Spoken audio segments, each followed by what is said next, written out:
तो आज हम बात करने वाले हैं हाल ही में रिलीज हुई कार्तिक आर्यन की फिल्म फ्रेडी के बारे में। दोस्तों इस फिल्म की कहानी बहुत ही अच्छी है और इसमें ट्विस्ट और टर्न्स भी हैं जो कि आपको बेहद पसंद आएगी, तो आप इस वीडियो को अंत तक जरूर देखिएगा। दोस्तों ये कहानी है फ्रेडी नाम के एक डॉक्टर की जो कि अपनी जिंदगी में बहुत ही अकेला होता है। वो अपने लेट 30s में होता है और अब तक उसकी शादी नहीं हुई होती है और 5 साल से उसने मैट्रिमोनियल साइट पे अपनी प्रोफाइल बना रखी थी, लेकिन अभी तक उसे कोई भी पार्टनर नहीं मिला था। वो कैफे ब्लू नाम के एक रेस्टोरेंट में जाता है एक लड़की से मिलने के लिए जो कि उसकी प्रोफाइल देखकर उससे मिलने आई थी। जब वो लड़की फ्रेडी से बातें कर रही होती है तो फ्रेडी का ध्यान उसके चेस्ट पर जा रहा होता है, जिससे उस लड़की को काफी ज्यादा अजीब लगता है और वो वहां से उठ के चली जाती है। रात को फ्रेडी अपने टॉयज को पेंट कर रहा होता है और उसके पास उसका पेट कछुआ होता है जिसका नाम उसने हार्डी रखा होता है और वो उसे अपना दोस्त मानता था क्योंकि उसके अलावा उसका कोई दोस्त था ही नहीं। तभी फ्रेडी की आंटी का उसे फोन आता है जो कि उससे पूछती है कि उसकी डेट कैसी रही। तो फ्रेडी उससे कहता है कि वो लड़की अचानक उठकर चली गई थी जिसकी वजह से उसकी अब भी बात नहीं बन पाई है। फ्रेडी की सोसाइटी में एक कपल रहता था जो कि लेट नाइट पार्टी करके आया करते थे और खिड़की से फ्रेडी उन्हें देखता है किस करते हुए और उसके मन में ये उत्तेजना होती है कि आखिर उसकी पार्टनर उसे कब मिलेगी। अगले दिन फ्रेडी अपने क्लिनिक में जाता है और वहां पे एक बच्चे का इलाज करता है और रात को जब वो घर पे होता है तो उसे एक लड़की का कॉल आता है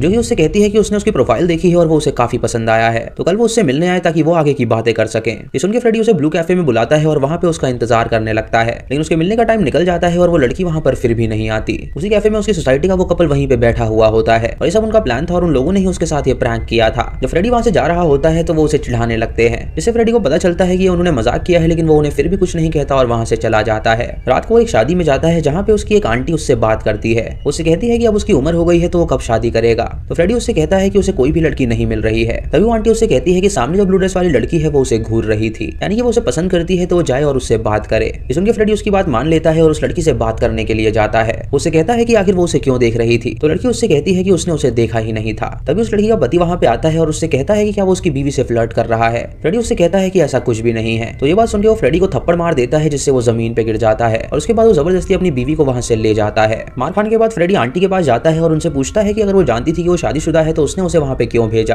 तो आंटी उससे कहती है कि वो उसकी प्रैक्टिस करवा रही थी और ये कह के वो वहां से चली जाती है। रात को फ्रेडी जब सो रहा होता है तो उसे उसी लड़की की याद आने लगती है, मानो कि उसे उससे प्यार हो गया हो। अगली सुबह जब वो अपने क्लिनिक में होता है तो वही लड़की उससे मिलने आती है जो कि उससे कहती है कि उसकी एक फ्रेंड ने उसे रिकमेंड किया है और उसका एक दांत सड़ चुका है तो वो उसका चेकअप करे और उस दांत को निकाल दे। फ्रेडी उसे वहां पे देखकर काफी अजीब सा बिहेव करने लगता है। उसका दांत चेक करता है और उससे कहता है कि वो अभी जाके एक्सरे करवा ले और कल वो उसका दांत निकाल देगा। उससे उसका नाम पूछता है तो वो लड़की उसे अपना नाम कायनाज बताती है। फ्रेडी को उस लड़की से बहुत ज्यादा प्यार हो जाता है और वो उसके साथ एक फैमिली के सपने देखने लगता है। अगली सुबह वो लड़की उससे मिलने आती है जो कि अपने दांत निकलवाने आई थी और फ्रेडी उससे कहता है कि उसे एनेस्थीसिया देना होगा ताकि उसे दर्द ना हो और वो आसानी से दांत निकाल सके। उसके बाद वो उसे ऑपरेशन रूम में ले जाता है और जब वो बेहोश होती है तो वो उसके पास आके उसे आई लव यू कहता है और उसके बाद वो उसका दांत निकालता है और फिर उसका फॉलो अप करता है। फ्रेडी उसके फॉर्म से उसका एड्रेस निकाल लेता है ताकि वो वहां पे जाके उसे स्टॉक कर सके। रात को कायना जब लेट घर आती है तो उसका पति उससे पूछता है कि आखिर वो कहाँ गई थी। तो वो उसे बताती है कि वो अपना दांत निकलवाने के लिए गई थी और उसके बाद उसकी दोस्त उसे मिली थी तो वो उसके साथ चली गई थी। ये सुनकर उसके पति को बहुत गुस्सा आता है और वो उसे पीटने लगता है। ये सुनकर उसका पति उससे कहता है कि वो भूखा प्यासा यहाँ पे बैठा हुआ था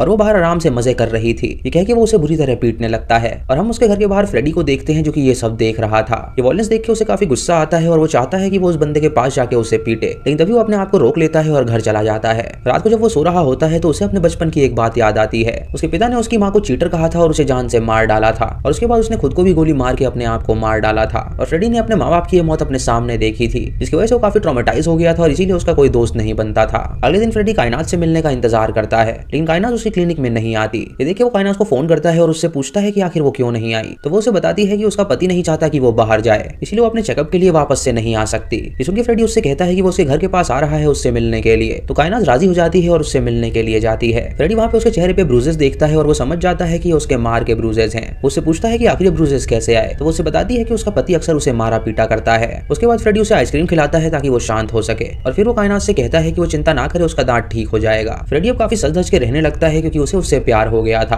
और वो हमेशा उसके सामने बन ठन के ही जाया करता था। रात को वो हमेशा उसके घर के बाहर रहता है उसे स्टॉक करने के लिए और एक रात को उसके पति को घर से बाहर निकलता हुआ देखता है जो कि जॉगिंग के लिए बाहर आया था। मौका देखकर वो कायनात को कॉल करता है और उससे मिलने के लिए कहता है। तो कायनात उससे कहती है कि वो कल कॉफी पे उसके साथ चल सकती है। अब उन दोनों की भी नजदीकियां बढ़ने लगती हैं और वो अच्छे दोस्त बन जाते हैं। एक दिन थिएटर में कायनात फ्रेडी को किस कर देती है क्योंकि वो भी अब उससे प्यार करने लगी थी और जब वो घर जाती है तो वो उसके कॉल का जवाब देना बंद कर देती है। अगले दिन फ्रेडी को उसकी चिंता होने लगती है तो वो घर पहुंच जाता है उससे मिलने के लिए और कायनात जब उसे अपने सामने देखती है तो वो उसके गले लग जाती है। उसके चेहरे पे निशान देखकर समझ जाता है कि उसके पति ने उसे बुरी तरह पीटा है। तो वो उससे पूछता है कि आखिर उसका पति करता क्या है। उसे बताती है कि उसके पति का एक कैफे है जिसका नाम कैफे ब्लूज है। तो फ्रेडी उससे कहता है कि वो तो अक्सर वहां पे जाया करता है। उसके बाद वो उसे शांत कराता है और वहां से चला जाता है। रात को उसकी आंटी उसे कॉल करती है और उससे पूछती है कि आखिर वो शादी कब करेगा। तो वो उन्हें बताता है कि उसे एक लड़की मिल गई है और बहुत जल्द वो उससे शादी करने वाला है। अगले दिन फ्रेडी कायनात से मिलता है और उससे कहता है कि उन्हें उसके पति को उनके रास्ते से हटाना होगा। तो कायनात उससे कहती है कि आखिर वो किस बारे में बात कर रहा है। उससे कहता है कि वो उसे जान से मार देगा ताकि वो दोनों शादी कर सके। तो कायनात उससे कहती है कि ऐसा करना बिल्कुल भी ठीक नहीं है।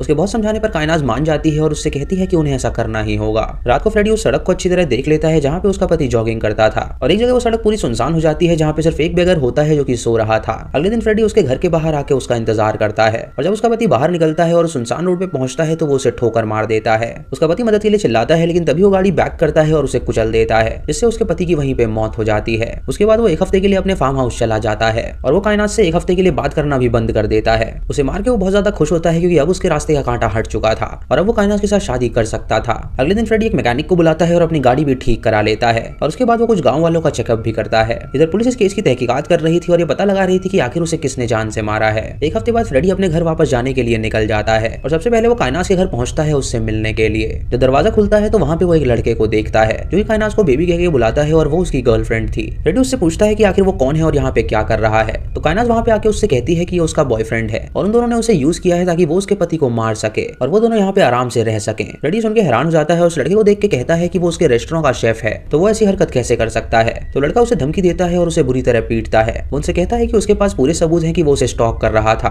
और वो उसे उसकी फोटोज दिखाता है जहाँ पे नजर आ रहा था कि वो कायनात को स्टॉक कर रहा है। कायनात उससे कहती है कि अभी वो पुलिस के पास जाके नहीं बता रहे कि उसने उसे मारा है लेकिन अगर उसने जरा भी चालाकी करने की कोशिश करी तो उनके पास पूरे सबूत हैं। वो साबित कर देंगे कि वो उसका लवर है और गुस्से में आके उसने उसके पति को मारा है। फ्रेडी के पास कोई भी चारा नहीं होता इसलिए वो रोते रोते अपने घर पहुंचता है और उसका दिल इतना टूटा हुआ होता है कि वो जमीन पे लेट के रोने लगता है। उसे कायनात पे पूरा यकीन था और वो उससे प्यार करने लगा था लेकिन वो ये बात नहीं जानता था कि कायनात उसे यूज कर रही थी। इधर कायनात अपने घर में अपने बॉयफ्रेंड के साथ होती है जहाँ वो उससे कहती है कि उसके पति के मरने के बाद वो कैफे अब उसके नाम हो चुका है और अब वो उसे अपनी तरह से रन करेगी। इधर फ्रेडी अपने सारे के सारे कपड़े जला देता है जो कि उसने कायनात को दिखाने के लिए खरीदे थे और वो बदले की आग में बुरी तरह तड़पने लगता है। रात को फ्रेडी अपनी आंटी के पास जाता है और उनके गले लग जाता है और उन्हें बताता है कि उसकी गर्लफ्रेंड ने उसके साथ ब्रेकअप कर लिया है। उसकी आंटी उसे समझाती है और उससे कहती है कि प्यार में ये सब चलता रहता है। अगले दिन वो कायनात को रेस्टोरेंट में जाता है और वहाँ पे आइसक्रीम ऑर्डर करता है और जब कायनात उसका बॉयफ्रेंड उसे वहाँ पे देखते हैं तो उन्हें काफी गुस्सा आता है। वो उनके सामने रोते हुए आइसक्रीम को खाने लगता है और वो दोनों जब उसके पास आते हैं तो वो उसे बहुत ही बुरा भला कहते हैं। उससे पूछते हैं कि आखिर वो चाहता क्या है तो वो उनसे कहता है कि वो बस उसे सॉरी बोल दे वो यहाँ से चला जाएगा। ये सुन के कायनात अपने बॉयफ्रेंड से कहती है कि वो उसे पीटे तो वो उसे पीटता है और उसे धमकी देता है कि अगर वो दोबारा यहाँ पे आए तो वो पुलिस को सब कुछ बता देगा। फ्रेडी को इससे बहुत बुरा लगता है और वो पूरी प्लानिंग करने लगता है। वो कायनात की सारी डिटेल्स निकालता है जो कि उसने उसे बताई थी और उसके मुताबिक वो उन दोनों को ही तंग करने का सोचता है। जब वो दोनों बाहर जाते हैं तो वो उनके दरवाजे की डुप्लीकेट चाबी बनवा लेता है और उनके घर को खोलने के बाद वो उनके फ्रिज में जो खाना होता है उसके अंदर नशीली दवा मिला देता है ताकि उन्हें नींद आ जाए और वो उठ ना सके। फिर वो वॉशरूम में जाता है और उसके बॉडी वॉश में एक लिक्विड मिलाता है जिससे कायनात को बहुत ज्यादा एलर्जी थी। तभी वो दोनों वहाँ पे आ जाते हैं तो वो उनके खिड़की के बाहर जाके छुप जाता है। कायनात वॉशरूम में जाके अपना बॉडी वॉश लगाती है और उसका बॉयफ्रेंड किचन में जाके खाना गर्म करता है। मौका देखकर फ्रेडी वहाँ से निकल जाता है और उसके बाद वो दोनों खाना खाते हैं। रात को वो दोनों दवा की असर से बहुत ज्यादा गहरी नींद में होते हैं और मौका देखकर फ्रेडी उनके घर में दाखिल हो जाता है। वो कायनात के फोन से खुद को मैसेज करता है कि क्या वो उसकी कार बोरो कर सकती है। उसके बाद वो उसके बॉयफ्रेंड का फोन लेता है और उसके अंदर से अपनी सारी फोटो डिलीट करता है और नीचे जाके वो उसकी कार का ब्रेक फेल कर देता है ताकि उनका एक्सीडेंट हो जाए और वो मर जाए। जब कायनात की आंखें खुलती हैं तो वो देखती है कि उसके स्किन में एलर्जी हो गई है जिसकी वजह से वो अपने बॉयफ्रेंड को उठाती है और वो दोनों अपनी कार में बैठ के हॉस्पिटल जाने के लिए निकल जाते हैं। लेकिन तभी उनकी गाड़ी का एक्सीडेंट हो जाता है जिससे उन दोनों को बहुत चोट आती है। दोनों की जान बच गई होती है और वो सोचने लगते हैं कि आखिर ये सब कैसे हो गया। अगले दिन जब वो दोनों अपने घर में होते हैं तो कायनात को उस रेस्टोरेंट से कॉल आता है और उनका एम्प्लॉय उसे बताता है कि किसी ने जोमेटो पे उनका बैड रिव्यू दिया है जो कि काफी वायरल हो गया है और उनके रेस्टोरेंट में कोई भी नहीं आ रहा। ये सुनकर वो दोनों तैयार होकर वहां से निकल जाते हैं और जब वो वहां से जाते हैं तो फ्रेडी उनके घर में दाखिल हो जाता है। उनका लैपटॉप चला के कुछ चेंजेस करता है और वहां से चला जाता है। इधर कायनात अपने मैनेजर से पूछती है कि आखिर वो कौन था जिसने ऐसा रिव्यू दिया है तो उसका मैनेजर उसे बताता है कि उनके खाने में उसे लिजर्ड मिली थी जिसकी वजह से उसने वो रिव्यू पोस्ट कर दिया और वो वायरल हो गया।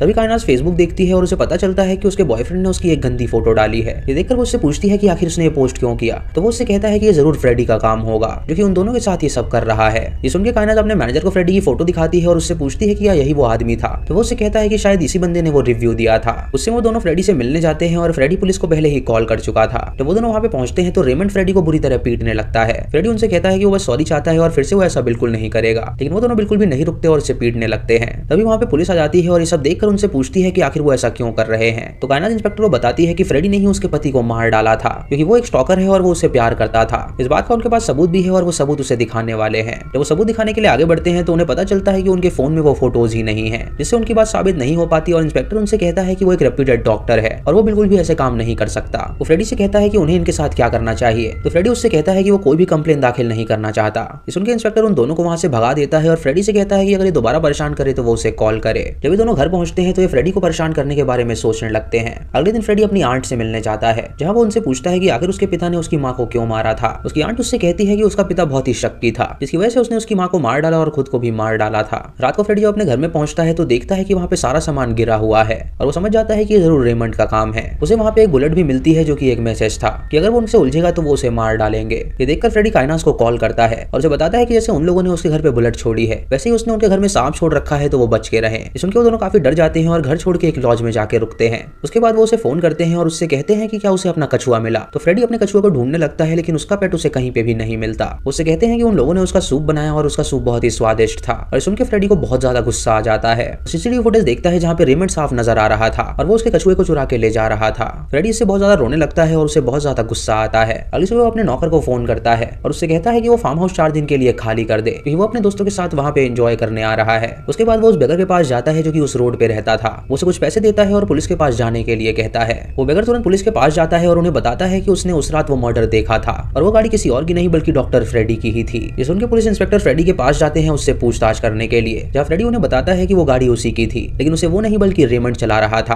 क्योंकि रेमंड काइनास का बॉयफ्रेंड है और उन दोनों ने उसे रास्ते से हटाने के लिए उसके पति को मार डाला। उन्हें सबूत के तौर पे काइनास का मैसेज भी दिखाता है जहाँ पे उसने लिखा था कि क्या वो उसकी कार बोरो कर सकती है। उन्हें बताता है कि उस रात उसने वो कार उससे बोरो करी थी और जब वो कार वापस आई तो उस पे खून लगा था और वो टूटी फूटी थी, जिससे वो समझ गया कि जरूर उसने अपने पति को मरवा डाला होगा। तब से ही वो दोनों उसे परेशान करने लगे हैं ताकि वो ये बात पुलिस को ना बता सके। फ्रेडी उन्हें वो सीसीटीवी फुटेज भी दिखाता है जिसमें रेमंड साफ नजर आ रहा था और वो उनसे कहता है कि वो उसके घर पे ही पहुंच गए थे और उसके पेट को मार डाला था। ये देखकर इंस्पेक्टर समझ जाता है कि वो बिल्कुल सच कह रहा है और वो काइनास को कॉल करता है और उसे तुरंत पुलिस स्टेशन आने के लिए कहता है। इधर फ्रेडी अपने फार्म हाउस जाने के लिए निकल जाता है और वो काइनास को कॉल करके कहता है कि पुलिस को उसने सब कुछ बता दिया है और वो अब उसके पीछे पड़ेंगे तो अगर वो सॉरी बोलेगी तो वो उन्हें सच सच बता देगा। काइनास उससे कहती है कि वो उससे कहां पर मिलने आए तो वो उससे कहता है कि वो उसके फार्म हाउस में आ जाए और साथ में वो एक सूटकेस लेकर आए क्योंकि वो सूटकेस लाना भूल गया था। ये सुनकर वो दोनों उसकी बात मान लेते हैं और फैसला करते हैं कि उस फार्म हाउस में जाके ही वो उसे मार डालेंगे। जब वो दोनों वहां पे पहुंचते हैं तो फ्रेडी उनका स्वागत करता है और तभी वो देखते हैं कि फ्रेडी के पास गन है जो कि टेबल पे पड़ी हुई है। वो उन्हें वाइन सर्व करने जाता है तो काइनास उसकी गन उठा लेती है और शैतान के उससे कहती है कि अब वो उसे जिंदा नहीं छोड़ेंगे। जब उसे शूट करने जाती है तो देखती है कि उसके अंदर गोलियां ही नहीं है और फ्रेडी ये देख के हंसने लगता है और उन दोनों पे हमला कर देता है।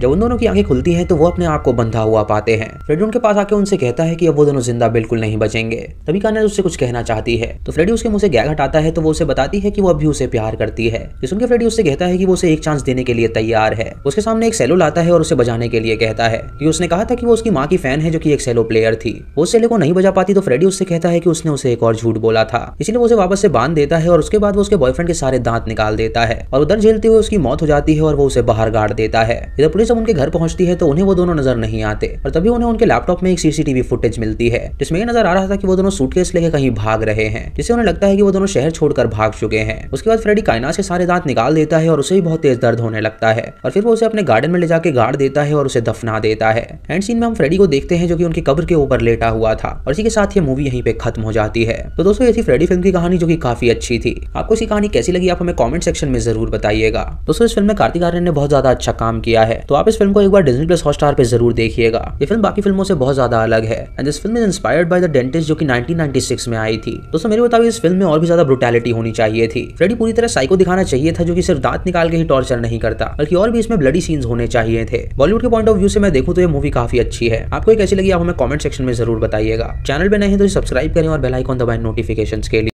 तो अगर आप मेरी वीडियोस देख रहे हैं और आपको पसंद आ रही है तो प्लीज़ मेरे चैनल को सब्सक्राइब भी कर दीजिए, जिससे कि मेरे चैनल की रीच बढ़े और जब भी मैं कोई नई वीडियो अपलोड करूं आपको नोटिफिकेशन मिल जाए।